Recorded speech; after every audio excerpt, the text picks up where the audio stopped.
Halo semuanya, Assalamualaikum warahmatullahi wabarakatuh.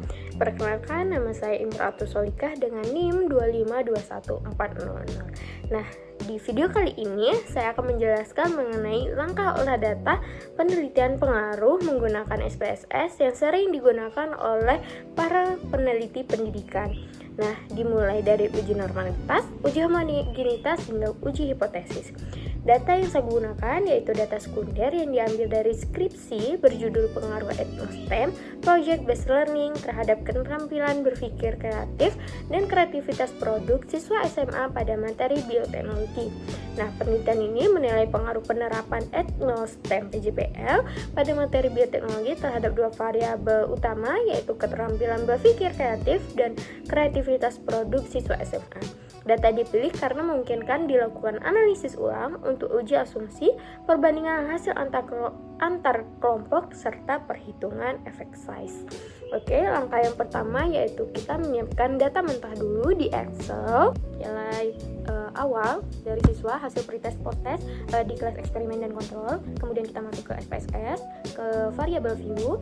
Nah, di sini untuk nama yaitu hasil, kemudian desimalnya kita nolkan. Nah, kita kasih label pretest di sini.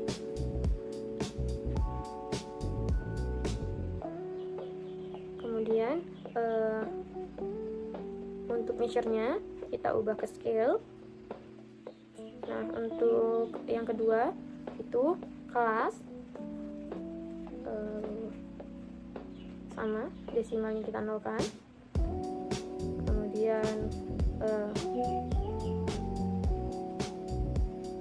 untuk labelnya di sini kelas eksperimen dan kelas kontrol.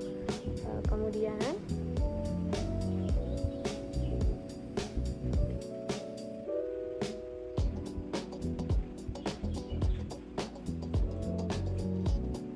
untuk measure-nya ke nominal, kita ke data view. Nah, di sini kita balik lagi ke Excel, kita blok nilai dari kelas eksperimen terlebih dahulu, nilai hasil pretest, jangan sampai salah nilainya. Kemudian kelas kontrol kita blok dengan label 2 untuk kelas kontrol. Lanjut.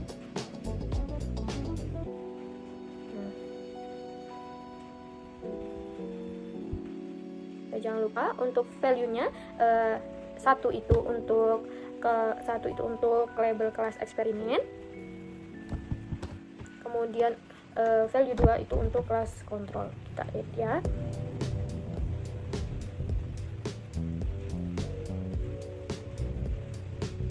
Kemudian kita analyze.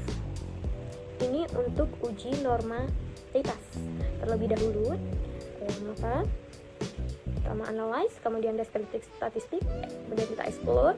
Nah, hasil pretest itu masuk ke dependent list dan kelas eksperimen kontrol masuk ke factor list.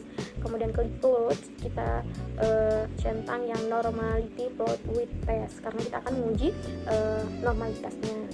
Klik OK. Nah, di sini sudah keluar hasilnya ya. Ada.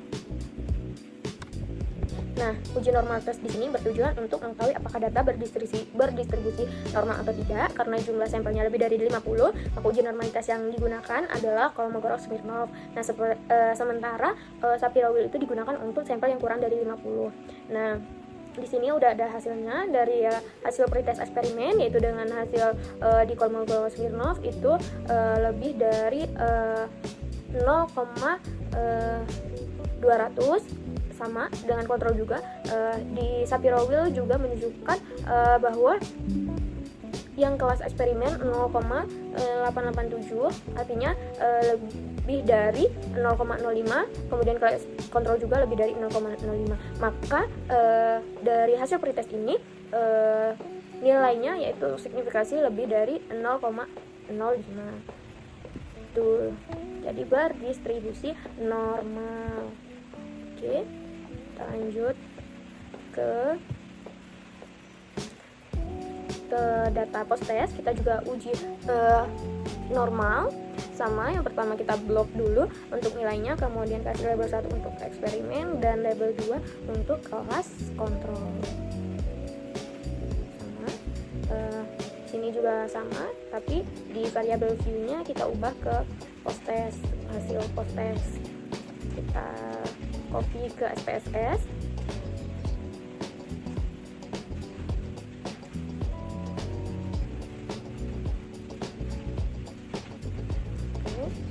Kemudian di sini hasilnya.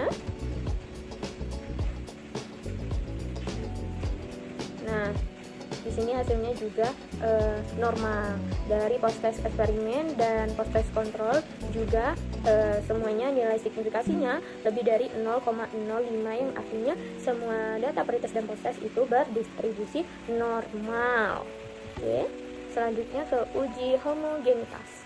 Nah, setelah data dinyatakan normal, langkah selanjutnya adalah uji homogenitas varian. Uji homogenitas ini bertujuan untuk mengetahui apakah varian antar kelompok data sama atau homogen. Nah, untuk kriteria dari uji homogen ini, jika nilai signifikasi lebih dari 0,05 maka data homogen.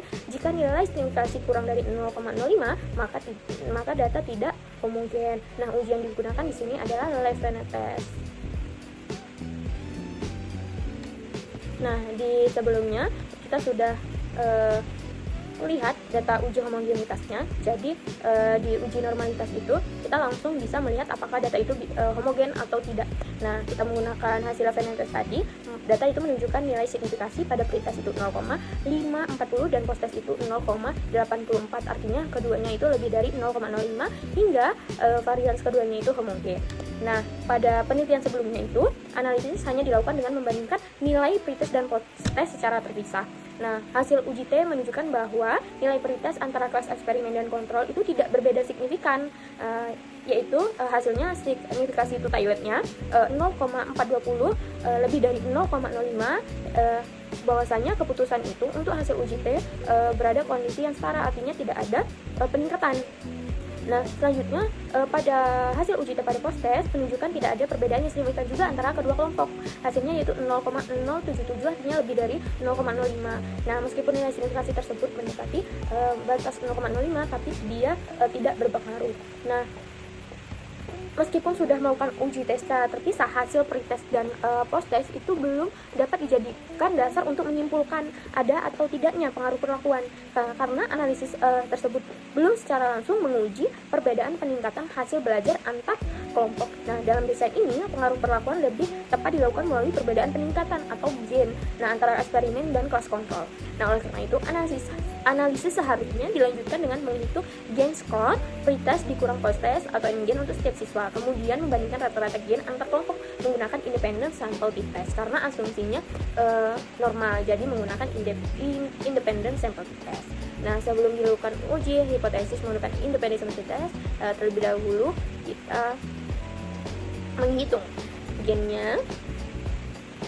Sini kita sudah menghitung gain dari setiap siswa. Kita copy hasil dari perhitungan gain setiap siswa untuk diuji pengaruh. Kemudian masuk di SPSS ya, kita copy. Nah, sebelum dilakukan uji hipotesis menggunakan independent sample t-test dan NGAN itu terlebih dahulu diuji asumsi statistiknya itu terlebih dahulu. Jadi diuji dulu uji normalitas dan homogenitas sama dengan pretest dan post test sebelumnya. Hal ini dilakukan karena NGAN merupakan data yang baru, hasil transformasi dari selisih antara skor post test dan pretest hingga karakteristik distribusi tidak otomatis sama dengan hasil pretest dan post test. Nah, uji normalitas pada data NGAN ini bertujuan untuk memastikan bahwa distribusi peningkatan hasil dari siswa pada masing-masing kelompok itu mengikuti distribusi normal. Nah, pengujian ini penting karena independent sample t-test merupakan uji parametrik yang mensyaratkan data itu berisi normal. Apakah asumsi normal itu terpenuhi atau tidak.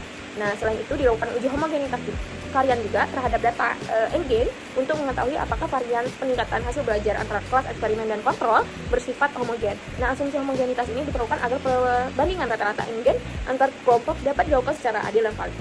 Nah, uji homogenitas ini menggunakan Levene test juga. Nah, sama kita uji normal homogen seperti uji pretest dan posttest.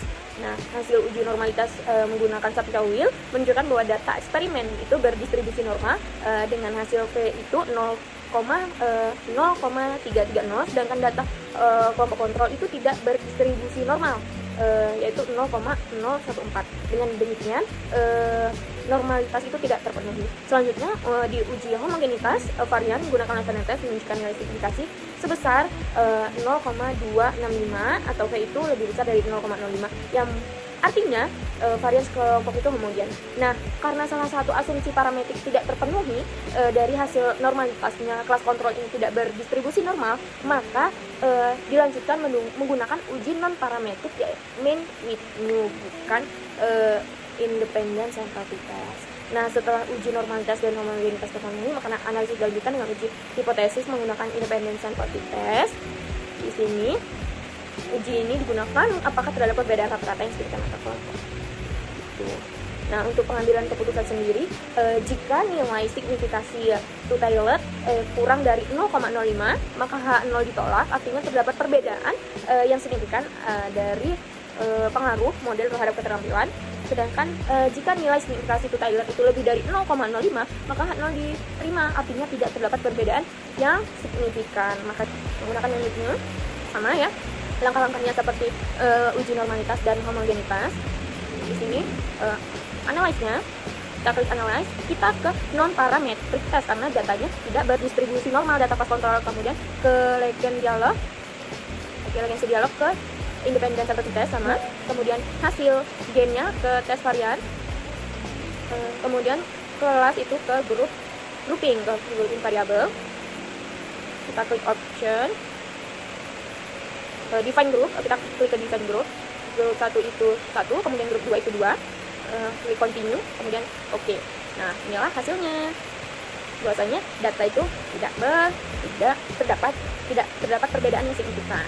Kita lihat dulu dari hasil uji mean-with-mu yang menunjukkan nilai bahwasanya signifikasi two-tailored itu sebesar 0,289, artinya PV-nya itu lebih dari 0,05, sehingga tidak terdapat perbedaan yang signifikan antara kelompok eksperimen dan kelompok kontrol pada hasil gain. Nah, meskipun demikian, nilai min atau rank kelompok eksperimen itu 36,08, lebih tinggi dibandingkan kelompok kontrol, yang menunjukkan kecenderungan hasil gain yang lebih baik pada kelompok eksperimen, namun belum signifikan secara statistik. Nah, itu tadi olah data dari langkah-langkah olah data penelitian pengaruh menggunakan SPSS. Semoga bermanfaat. Saya akhiri. Wassalamualaikum warahmatullahi wabarakatuh.